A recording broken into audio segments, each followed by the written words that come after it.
Bonjour tout le monde! Aujourd'hui, nous allons voir comment calculer l'aire totale et le volume des solides composés.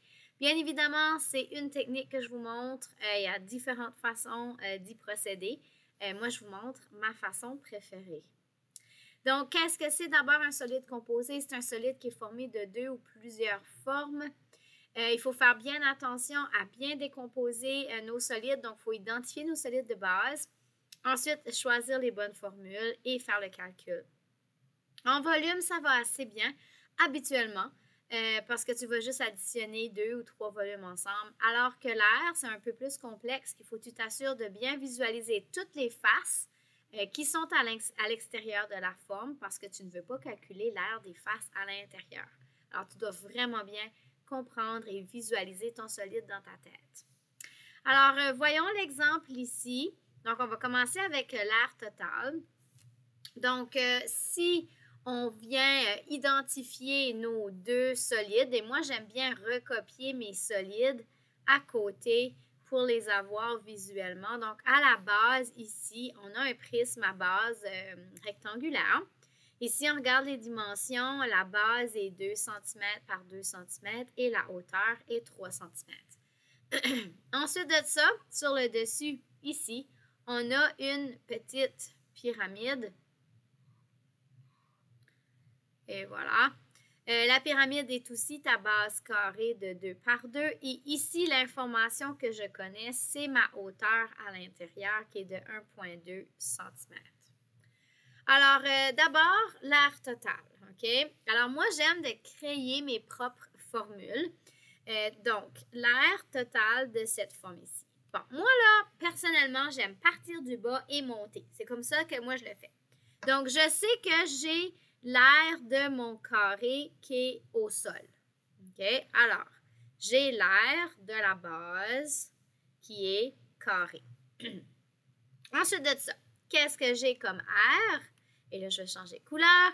Et là, j'ai l'aire latérale de mon prisme. Donc, les 4 côtés autour de mon prisme. Alors, l'aire latérale du prisme. Ensuite, je monte. J'ai fait le dessous, j'ai fait le côté là. Et qu'est-ce qui me reste? Il me reste le dessus de ma pyramide.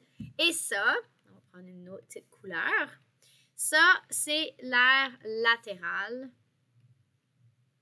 de la pyramide. Donc, voici les seules surfaces qui m'intéressent. Le carré à la base, l'aire latérale du prisme à base rectangulaire et l'aire latérale de la pyramide. Une fois que j'ai choisi chacune de ces parties-là, je vais aller chercher les formules qui sont associées à ça.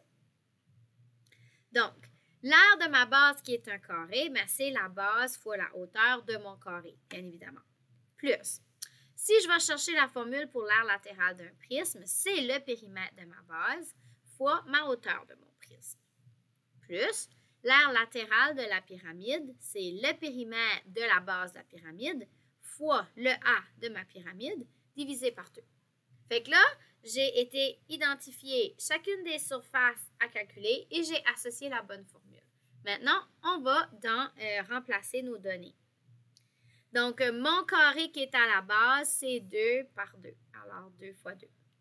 Plus l'aire latérale du prisme, le périmètre de ma base. 2 plus 2, 4, plus 2, 6, plus 2, 8. Fois la hauteur de mon prisme qui est 3 cm. Plus, maintenant, on est rendu à l'aire latérale de la pyramide.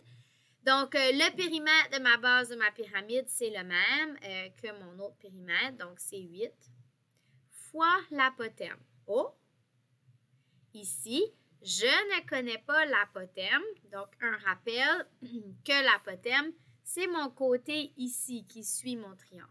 Alors, je vais devoir le calculer en utilisant le théorème de Pythagore. Donc, j'ai un triangle rectangle qui est formé par ma hauteur qui est 1,2 cm. Je cherche l'apothème et je connais la moitié de ma base qui est 1 cm. Alors, ici, c'est ma petite cathète A, ma petite cathète B et mon apothème devient mon hypoténuse. Alors, je vais calculer l'hypoténuse, simplifier là, racine carrée de 1,2 au carré plus 1 au carré. Et ça, si tu le calcules, ça donne une apothème de 1,56 cm. Alors, je peux aller dans ma formule, mettre mon apothème et je divise par 2. Et là, je calcule tout simplement 2 fois 2, 4, plus 8 fois 3, 24, plus 8 fois 1,56 divisé par 2. Et ça donne 6,24. Et si j'additionne tout ça, ça donne une aire totale de 34,24. On est en centimètres carrés parce qu'on est dans l'air. Alors, moi, c'est la façon que je fonctionne pour calculer l'aire totale.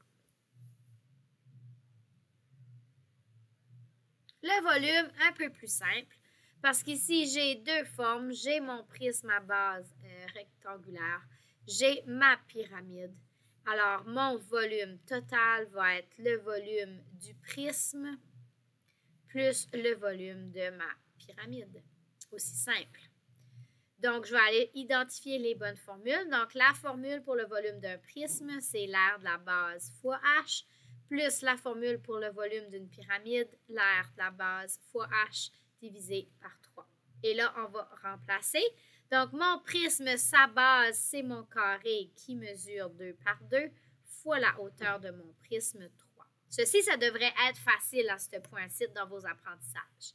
La pyramide, l'aire de sa base, c'est aussi un carré qui mesure 2 fois 2 fois la hauteur de ma pyramide, qui est 1,2, et je divise ça par 3.